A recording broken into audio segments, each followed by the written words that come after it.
Hello friend, এএমসিসিতে সকলকে স্বাগত। আজ আমরা ক্লাস নবম শ্রেণীর চতুর্থতম অধ্যায় শিল্প বিপ্লব, ঔপনিবেশবাদ ও সাম্রাজ্যবাদ এই অধ্যায়টি থেকে আলোচনা করব। এই অধ্যায়ের আগে অনেকগুলি কোশ্চেন আমরা আলোচনা করে দিয়েছি। আজ আমরা আলোচনা করব ব্রিটিশ শাসনকালে ভারতের শিল্প বাণিজ্যের ধ্বংস বা ব্রিটিশ শাসনকালে ভারতের শিল্পের ধ্বংসের কারণ কী। একদা ভারত ছিল শিল্পের অন্যতম দেশ।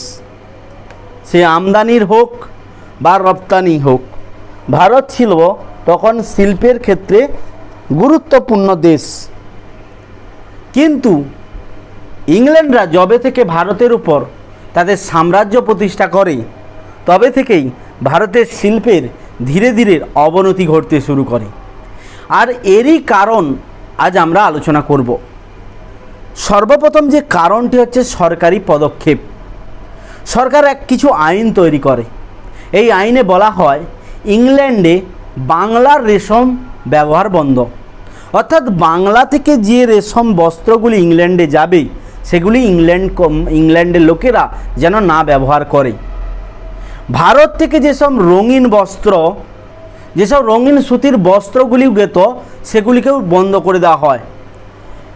ইংল্যান্ডের আমদানি করা ভারতীয় সুতি বস্ত্রের উপর বিপুল পরিমাণ শুল্ক চাপিয়ে দেওয়া হয়। অর্থাৎ ইংল্যান্ডের আমদানি করা ভারতীয় সুতি বস্ত্র, মানে ভারত থেকে যদি কোনো বস্ত্র ইংল্যান্ডে যদিও কোনো কারণে গিয়েও ফেলতো, সেই বস্ত্রের উপর অতিরিক্ত ট্যাক্স ধার্য করা হতো। দ্বিতীয় নম্বর, শিল্প বিপ্লব। আমরা জানি ইংল্যান্ডে শিল্প বিপ্লব ঘটার ফলে হাতে তৈরি জিনিসের যে কোয়ালিটি বা দাম, তার চাইতে অনেক কম দামে অনেক আকর্ষণীয় বস্ত্রে ইংল্যান্ড আরও কম দামে বিক্রয় করতে শুরু করে, যার ফলে ভারতীয় যেসব জিনিসপত্র ছিল সেগুলি দাম ধীরে ধীরে কমতে থাকে, যার ফলে কি হয়, ভারতীয় শিল্প ধ্বংসপ্রাপ্ত হয়। কাঁচামাল রপ্তানি। নেক্সট পয়েন্ট আমরা জানব কাঁচামাল রপ্তানি।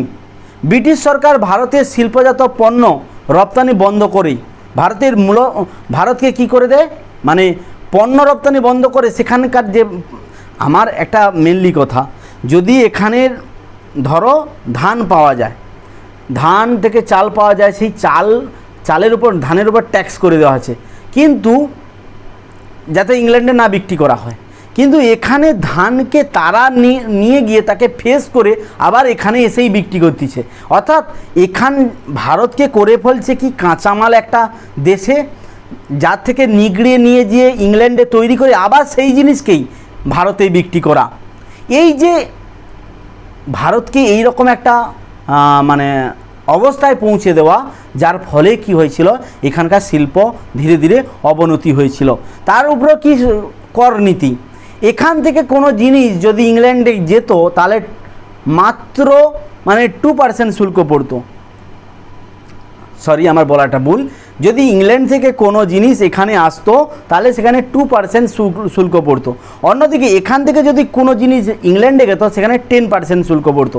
তার ফলে দেখা যাচ্ছে যে অনেক লোক ভারতীয় বস্ত্র কিনতে, দাম যেহেতু চড়া হয়ে যাচ্ছে ট্যাক্সের উপরে, সেই জন্য ধীরে ধীরে তারা এই সব জিনিসপত্র কেনা বন্ধ করে দেয়, যার ফলে শিল্প বিপ্লব ভারতে ধ্বংস হতে থাকে। শিল্প বিপ্লব বলাটা ভুল, ভারতের শিল্প ধ্বংস হতে থাকে। এছাড়া আমরা জানি দাদন প্রথা। আমরা সেই অনেক দিন আগে থেকেই জানি। দাদন কথার অর্থ হচ্ছে অগ্রিম অর্থ। যা এইখানের কৃষকরা কি হাতে ভারতীয় যেসব শিল্পীরা, ভারতীয় তাঁত শিল্পীরা, তারা কী করতো, হাতে জিনিসপত্র তৈরি করতো। তারা কি করতো, জিনিসটা তৈরি করার জন্য ইংরেজদের কাছ থেকে অগ্রিম অর্থ নিত বা জমিদারদের কাছ থেকে অগ্রিম অর্থ নিত। তার ফলে সে যে জিনিসটা তৈরি করতো সেই জিনিসটার উপর ইংল্যান্ড বা ওই জমিদার নির্দিষ্ট একটা দাম করে দিত। সেই দামেই তাকে ওই ব্যক্তির কাছে বিক্রয় করতে হতো, যার ফলে সব সময় তাঁত শিল্পীদের পক্ষে সেটা সম্ভব ছিল না ওই অত কম দামে বিক্রি করে নিজেদের পেট চালানো।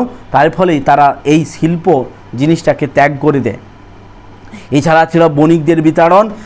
ইংল্যান্ড কি করেছিল, ভারতে নিজেদের সাম্রাজ্য প্রতিষ্ঠিত করে এদেশেই যেসব বিদেশি বণিকরা ছিল তাদেরকে এদেশ থেকে তাড়িয়ে দিয়ে শুধুমাত্র ইংল্যান্ডের জিনিসপত্রই বিক্রি করত, মানে ইংল্যান্ডের বণিকরাই এদেশে ব্যবসা বাণিজ্য করতে পারত।